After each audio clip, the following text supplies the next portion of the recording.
Hi, welcome to Luna Listens to Books channel. If you like my channel, please like and subscribe.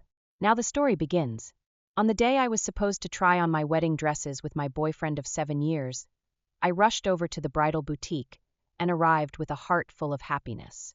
As I walked inside, it just so happened I heard my boyfriend talking to his friend you had just registered your marriage with and at the civil affair office yesterday.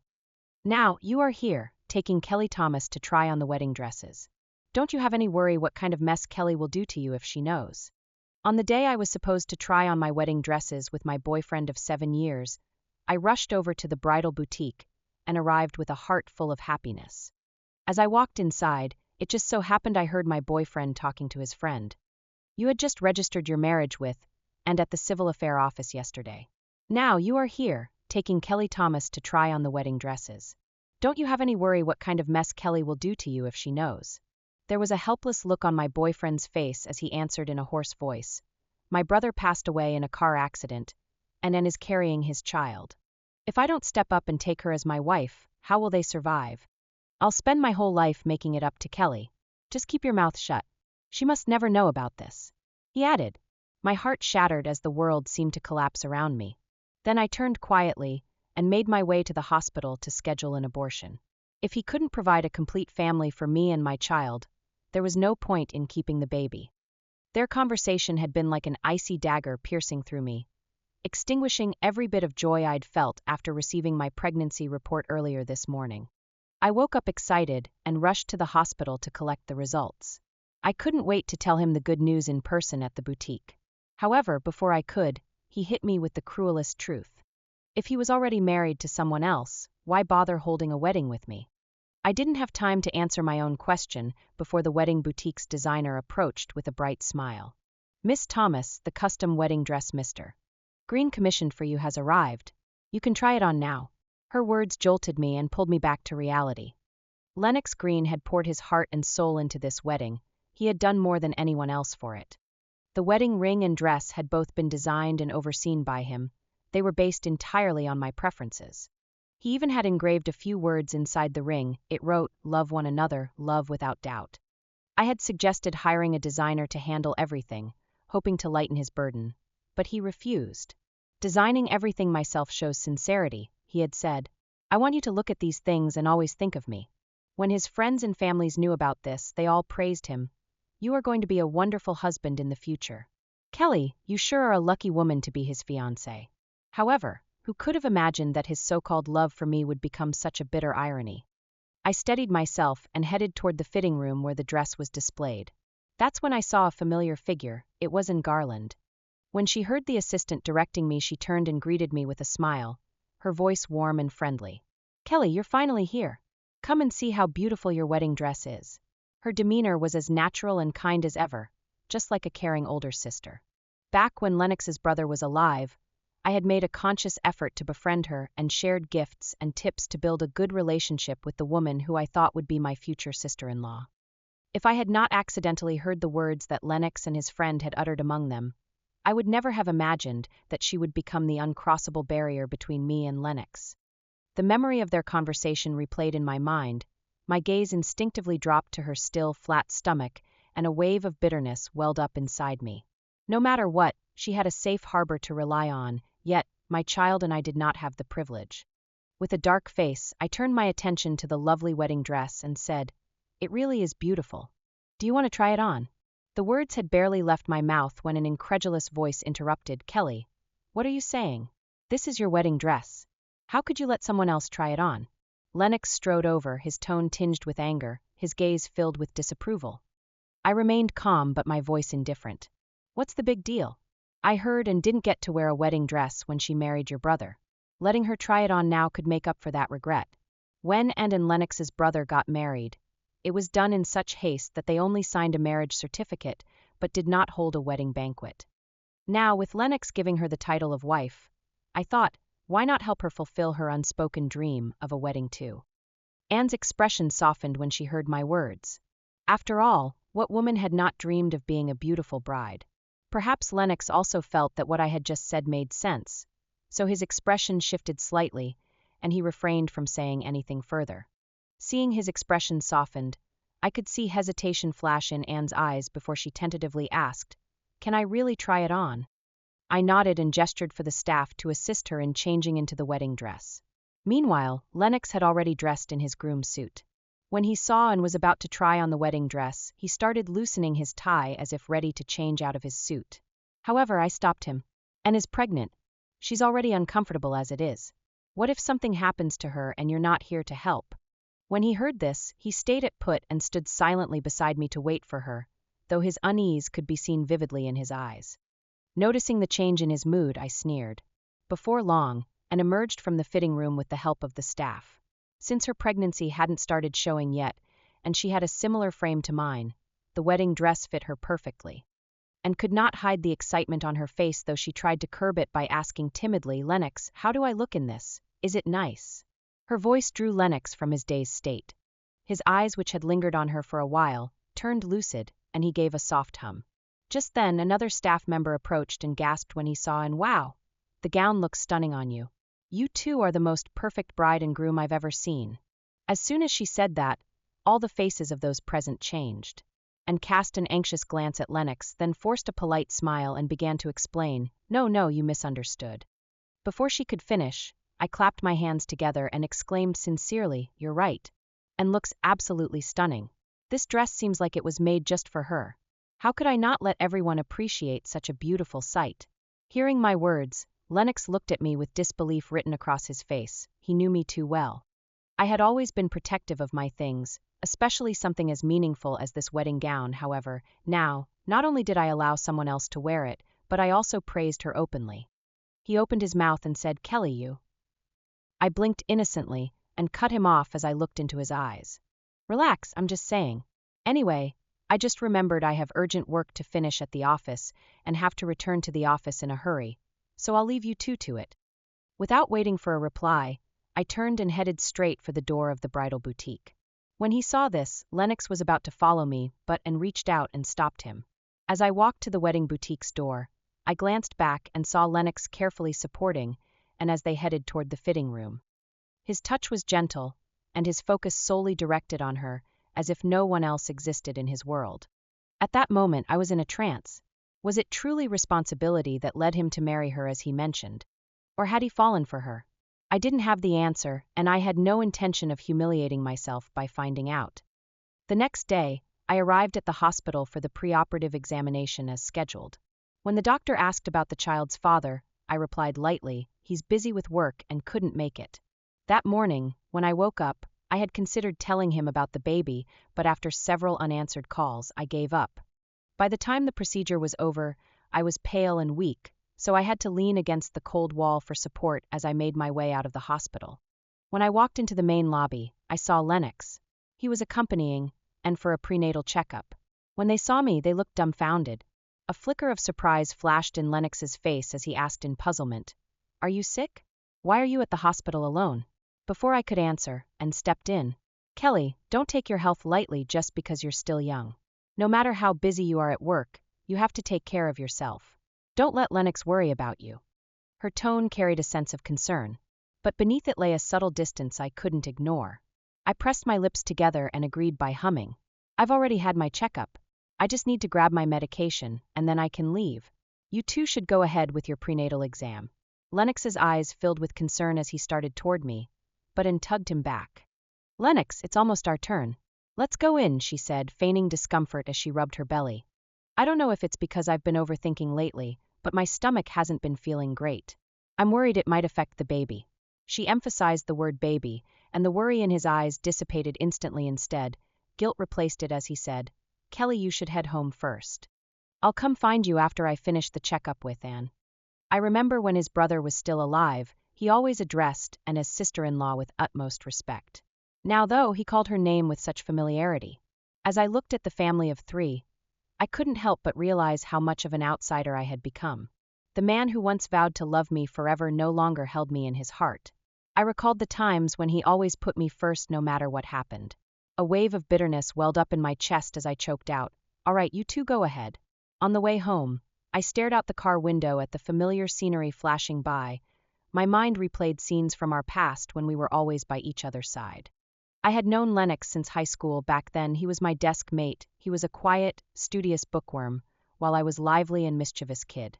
Since my parents were often busy with work, they were worried I couldn't take care of myself. They made me live on campus.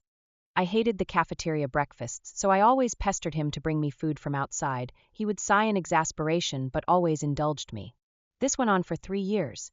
After high school, we naturally chose the same university. Having been classmates for so long, I couldn't help but gravitate toward him in the unfamiliar environment by seeking comfort and support from him. I relied on him for everything, and he never seemed to tire of helping me. My mom often scolded me. She said it wasn't right to trouble others so much. I shrugged off her words and relayed them to Lennox. At the time, he put down his pen and said nonchalantly, "Do you really think I'm some kind of pushover? Kelly, if I didn't like you, I wouldn't bother with you at all." His feelings for me were never hidden, and I had known from the very beginning, so I shamelessly basked in his kindness. When we finally got together, his love became even more unrestrained. With him around, I felt carefree, as if nothing in the world could ever trouble me. Knowing how much he had done for me, my mom used to joke that the hardest thing I'd ever faced in life was going to work. However, now I realized she was wrong. The hardest thing I ever faced wasn't work. It was the fact that the man I loved married someone else, and I was the last one to know. Tears blurred my vision as I recalled those memories, and by the time I realized it, my face was already soaked with tears. The taxi driver noticed and handed me a tissue. "Young lady, there's no hurdle you can't overcome. Keep moving forward and good fortune is waiting for you just ahead." I accepted the tissue and thanked him through my sobs. After paying the fare, I was about to call a friend to vent when I absent-mindedly opened my social media feed.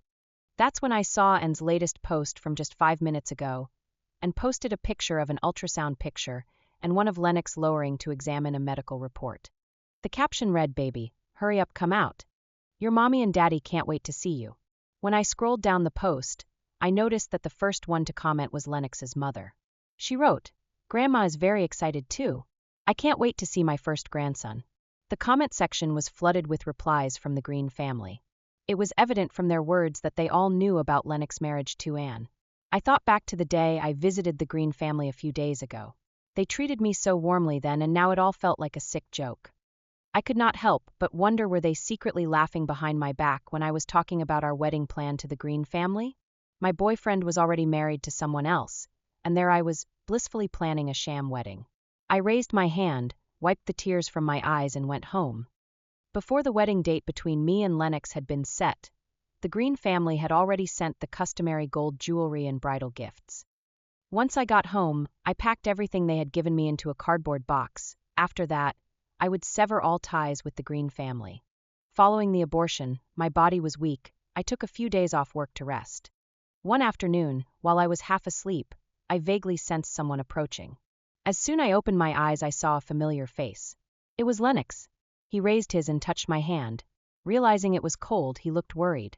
"Kelly, are you sick? Let me take you to the hospital for a checkup, okay?" If this had been before, I would have thrown myself into his arms to seek comfort and warmth from him. However, now, I pulled my hand away from his, tucked it under the blanket, and said, "It's just a minor cold. There's no need to go to the hospital." Lennox didn't notice my lack of enthusiasm. He shook his head in exasperation. "If you were feeling unwell, why didn't you tell me? We're about to get married, so why are you keeping things from me?" When I heard the word married, it jolted me awake like a splash of cold water. Married? Oh, right. He had got married. I glanced at the cardboard box in the corner and spoke softly, "That's right. Since we're getting married soon, you should take your things with you today." Although he and I did not live at my place, he would occasionally stay over for some period of time, so there were quite a few of his belongings at my place. And on the day I returned from the hospital, I had packed all his things. Lennox, oblivious to the shift in my tone, smiled warmly. "All right.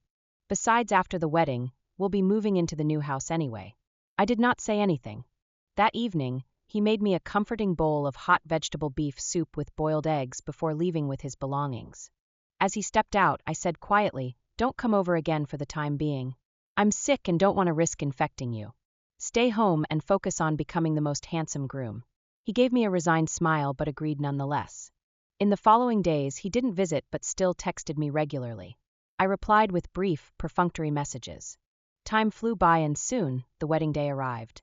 I didn't put on the wedding dress Lennox had designed for me, nor show up at the venue to embrace the future I had once dreamed of immediately. Instead, I purchased a high-speed train ticket to Levington State. Just before boarding, I received a call from the hotel staff. "Miss Thomas, when will you be arriving?" I forwarded Anne's photo to them and replied, "This is the real bride. I was just helping her rehearse. Please find her, help her get dressed, and do her makeup." After the call, I methodically blocked and deleted every single way to contact Lennox. Then, I removed my SIM card, tucked it into my bag, and let out a breath I hadn't realized I was holding. For the first time in weeks, I felt free. I whispered, "Lennox, I wish you a memorable day."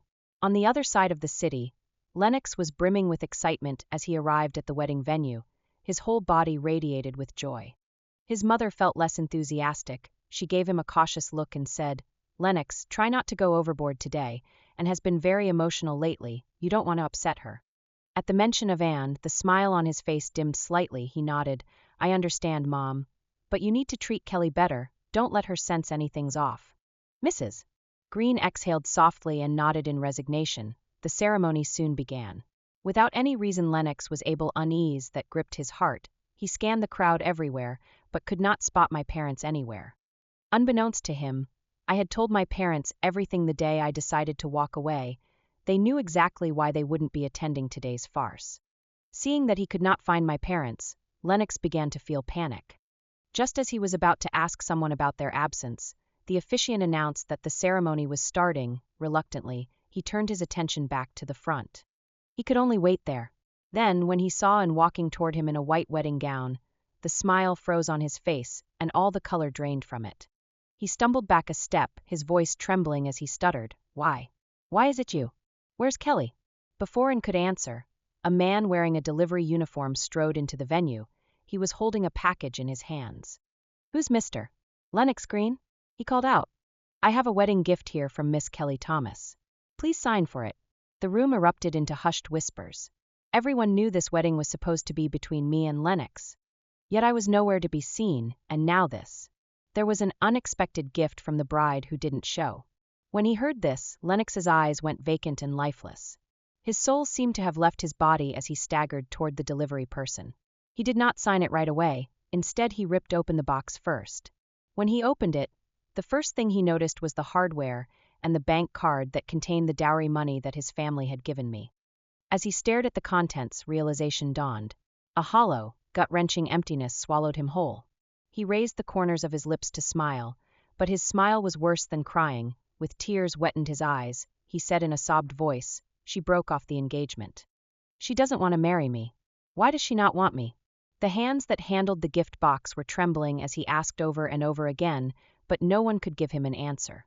His mother rushed to his side, alarmed by his state. Just as she opened her mouth to speak, she heard his words and her gaze fell at the sight of the box contents. The realization hit her, and her expression quickly twisted into anger. "So this is the kind of woman you chose as your girlfriend? Running away on her wedding day, humiliating you in front of everyone." However, her tone softened as she glanced toward Anne. "Well, maybe it's for the best. You and Anne should just continue with the wedding. After all, you two are already legally married and a real couple. Especially since she's carrying your brother's only child." "Mom!" Lennox roared, cutting her words off, his bloodshot eyes filled with fury. He said through his gritted teeth, "Only love Kelly." His mother yelled back, "What does that matter now? Are you telling me that just because you love her, you want to abandon Anne? Have you forgotten that she was carrying your brother's only child in her belly?" Despite his protests, Lennox had no choice but to go through with the ceremony. His mother's authority was absolute, and her words were a sharp reminder of the tangled web they had all spun. Meanwhile, I had arrived at my destination. After freshening up, I decided to find a well-rated restaurant nearby. As I scrolled through my phone, I accidentally opened my Instagram app. The moment I opened my Instagram, I saw Annis's new feed that she had just posted 2 minutes ago. She had uploaded 2 photos. One showed a bridal suite adorned with red decorations, and the other was a screenshot of her updated contact list. She had changed Lennox's name to baby's dad. Her caption read, "Such a shame that the baby wasn't born in time to witness the happiest day of mommy and daddy's lives. However, from now on, we'll always be happy together. Please take care of us, baby's dad." My fingers froze as I stared at the post, my emotions turned gloomy. As I was about to exit, I saw Lennox's comment beneath it. He just wrote a there. Even without words, it was a silent acceptance of his new title as the baby's father. As I looked at his name, I found all of this had become even more absurd. At that moment, a dark thought crept into my mind. I wondered what Lennox would do if he found out that we once had a child together. What kind of expression would he wear then? I hovered over his profile picture as I considered whether to remove him from my block list or not. However, after a moment's hesitation, I closed the app. No, I thought, if I was going to let go, I needed to do it completely. I spent the next week exploring Levington State in a carefree manner before buying a return ticket unhurriedly. However, when I finally arrived at my home and walked toward the door, I happened to bump into my neighbor. She was just about to step out. She looked surprised to see me and smiled warmly. "Oh, you're back. Your boyfriend's been coming around every day looking for you."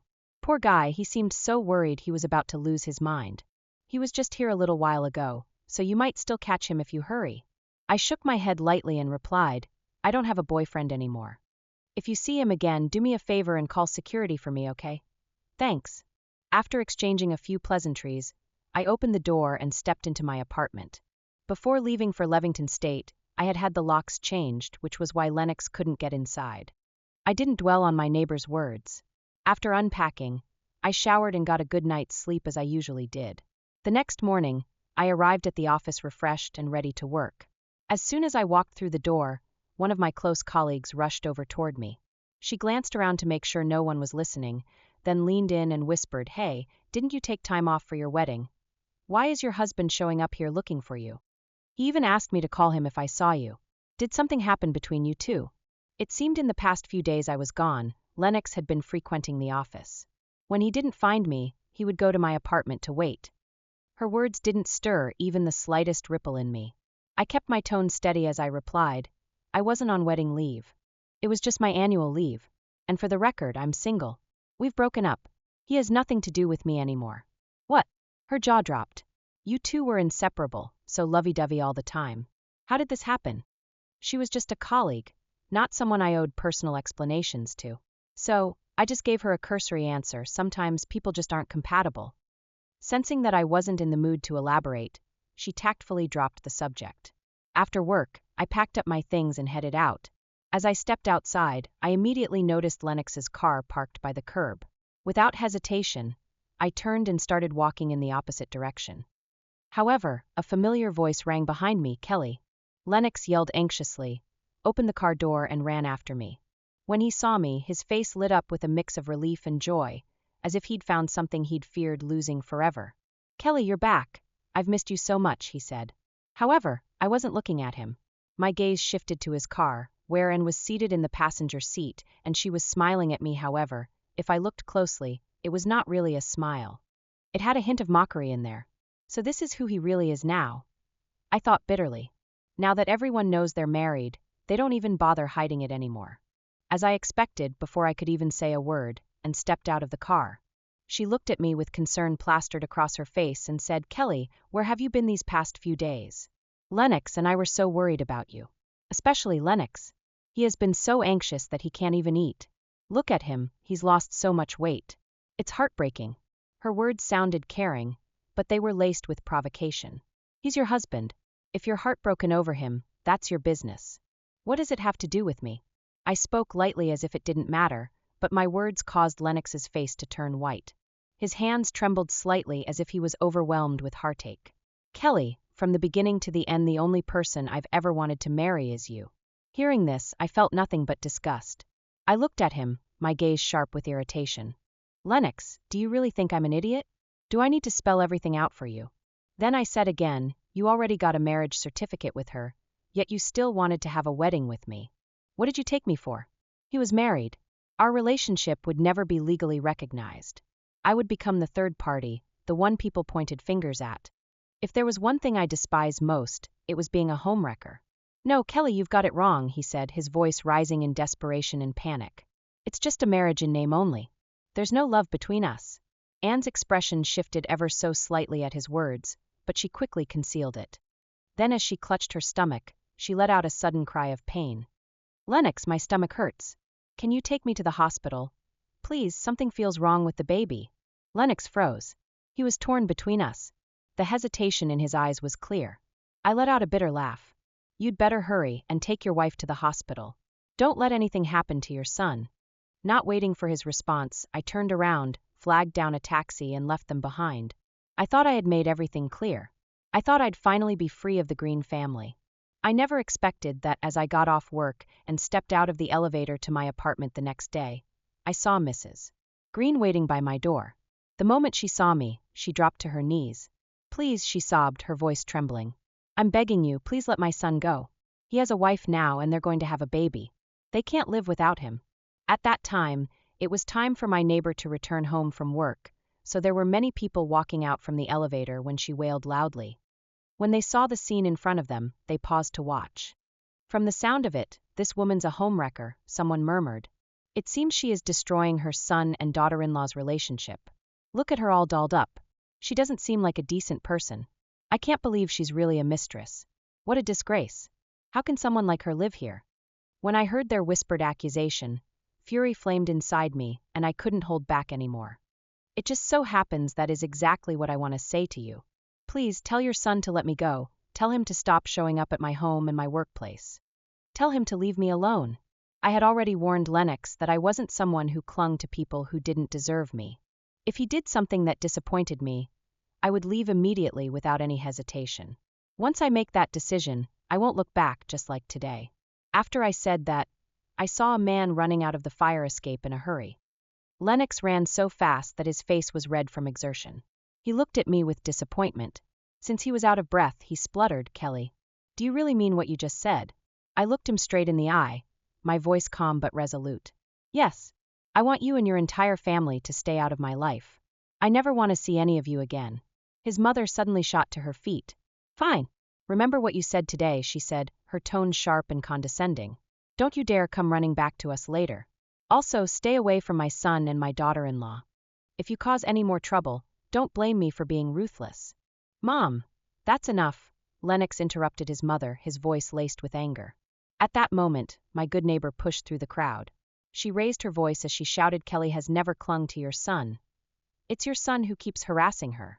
For the past few days while she was gone, your son has been acting like a lunatic, loitering around her door every day, she continued. He keeps asking me about her, but he never mentioned that they'd broken up. I have surveillance cameras at my door. If you don't believe me, I can show you the surveillance video. She added. Her testimony made those who had been looking at me with judgmental eyes suddenly avert their gazes in guilt. Even Lennox's smooth-talking mother was rendered speechless. Even though his action got exposed, Lennox didn't get angry. Instead, he admitted calmly, yes, she never clung to me. I was the one chasing her all along. His words carried an undeniable sincerity. His eyes, filled with helplessness and regret, locked onto mine. Lennox's mother flushed with anger. She let out a cold huff as she fled the scene. Lennox seemed like he still wanted to talk to me, but before he could speak, I cut him off. Everything I said earlier was true. I don't want to see you again. Please stop looking for me. Without waiting for his response, I opened my door and walked inside, ignoring his plea. Later that night, as I finished washing up and was preparing to tackle some unfinished work, a string of notifications from shopping apps popped up on my phone. Curious, I opened one of them to check. To my surprise, I saw several recent orders placed using a linked family account. The items were all baby products. That's when I remembered that I had linked a family account with Lennox a long time ago. Anything either of us bought would appear in the other's shopping history. Seeing those disgusting orders and recalling his earlier desperate pleas, a wave of irony washed over. I quickly went into the app and forcibly unlinked the family account. I double-checked my phone to make sure nothing related to Lennox was left. When the weekend came around, my neighbor invited me out shopping. She was worried I might overthink things if I stayed home too long. At the mall, she waved her hand generously and said, "What kind of milk tea do you want? Pick anything, it's my treat today." We often shared good things with each other, and it wasn't unusual for us to casually buy drinks for one another. So I didn't hold back and let her order for me. While we waited for our drinks, a familiar figure caught my eye. I squinted my eyes for a closer look. Then I saw a woman in the distance who looked just like Anne. However, this woman was arm in arm with a man I didn't recognize. Before I could get a clear look at her face, they entered a hotel across the street. "What are you staring at?" my neighbor asked. "Nothing," I replied. I reminded myself that, whether it was her or not, it had nothing to do with me. So I brushed it off and didn't dwell on it. That night, just as I was about to fall asleep, an unexpected call from an unknown number shattered the silence. The moment I answered, loud anguished cries erupted from the other end. "Kelly, you heartless woman! How could you stand by and let someone harm my daughter-in-law and grandson? Give me back my grandson's life." The nonsensical accusation left me utterly baffled. Before I could say a word, the sobbing faded, replaced by Lennox's hoarse voice. He said that and had been assaulted, had suffered massive blood loss, and had been rushed to the hospital. Apparently, as she was being wheeled into surgery, she kept calling my name. The absurdity of it all made me laugh out of sheer anger. "Mrs. Green demanded that I go to the hospital. At first, I refused, but when I remembered that Mrs. Green would harass me until she got her way, I reluctantly changed my clothes and rushed to the hospital.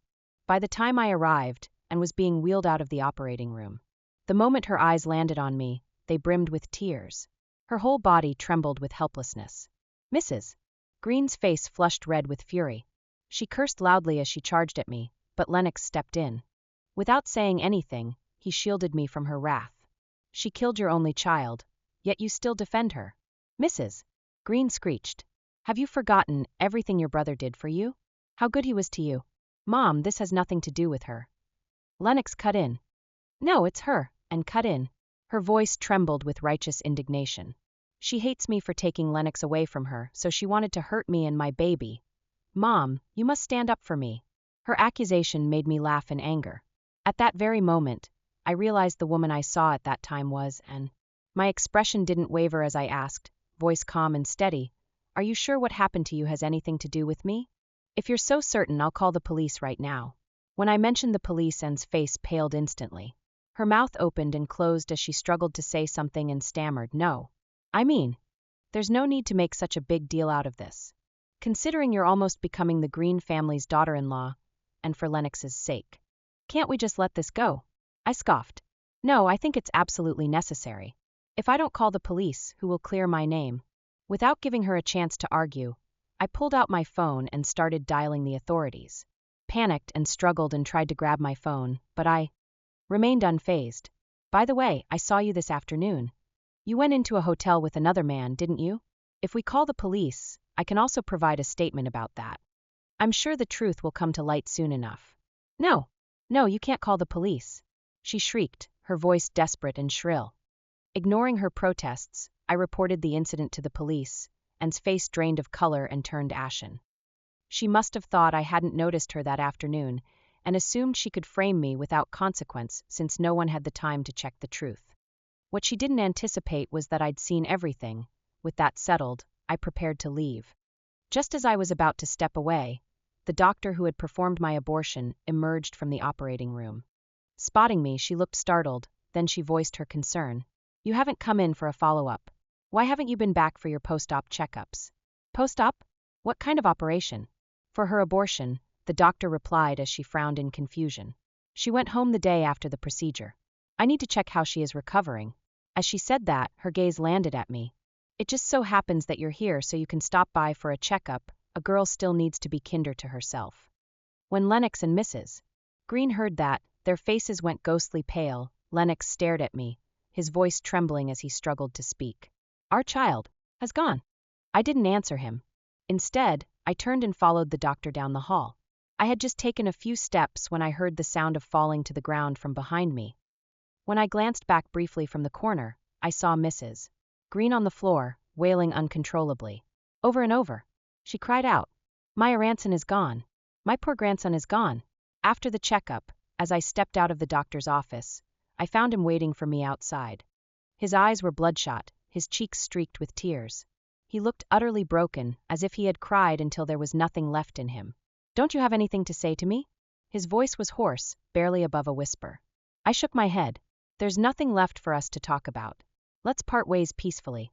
"Kelly," he choked out, his voice cracked with desperation. "I still love you. How can you ask me to part peacefully?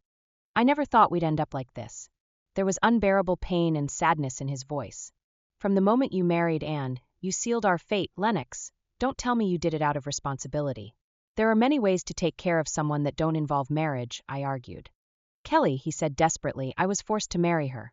My brother is gone and her child would have been born fatherless, and he would be an easy prey for people to ridicule him.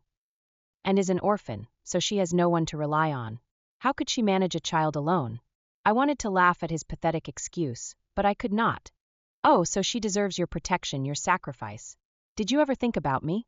If we had married and had a child, what would we be to you? Are we just the other family to you? While you were busy saving her, did it never cross your mind that I might need saving too? I asked. My voice cracked as I spoke. Lennox, your so-called love is worthless to me. Please, I beg you, let me go. I had given up our child not only to spare him the stigma of being a child born out of wedlock, but also to save him from the inevitable question that he would ask, which was, why does Dad have two families? Lennox's bloodshot eyes brimmed with tears when he heard this, but he still orned between me and his widowed sister-in-law. I did not want to talk to him anymore, so I turned and walked away without looking back. A police investigation was soon launched into the incident. It didn't take long before a tall, burly man stormed into Anne's hospital room, his fury evident. Ignoring her startled cries, he slapped her hard across the face twice. You shameless woman! Do you dare report me to the police for assault? Do you remember how you threw yourself at me? Now you're playing the victim, huh? He roared his rage. Do you think I won't show the cops those videos of you begging for it? You mess with me and I'll ruin you. And who had been slapped hard by him, tried to stammer out a response. But the man was too angry that he was not interested in her excuses. He seethed. You think marrying Lennox makes you untouchable? Guess what? That kid you're carrying. It's mine. Let's see how he protects you now. Her face drained of all color, and she begged him to stop talking, but she did not realize it was too late. Standing outside the hospital room, Lennox and his mother had heard everything. Mrs. Green, with her face twisted in fury, burst into the room. She struck the unsuspecting and across the face with all the force her trembling body could muster. You vile woman! I lost my real grandson because of you, and now you tell me this child isn't even from our family. Her rage was so great that she closed her eyes and collapsed. When Lennox, who was about to settle the score with Anne and the man, saw his mother fainted, he immediately called the doctor. A flurry of medical staff rushed in, and after extensive testing, they diagnosed Mrs. Green with an acute stroke. She would be confined to a wheelchair for the rest of her life. When Mrs. Green leaned about the diagnosis, tears slid silently down her cheeks as regret etched deep lines into her heart. Without wasting any more time, Lennox immediately asked for a divorce, but Anne refused and clung to this marriage. However, this time he didn't give her a chance. Quietly, he gathered evidence of her infidelity and filed for divorce on the grounds of adultery, ensuring that she left the marriage with nothing. When I heard about the divorce, I felt nothing but a faint sense of sadness. After all, we're all adults. We were responsible for our own choices. There was no exception. Today's story is over. Thank you all for listening.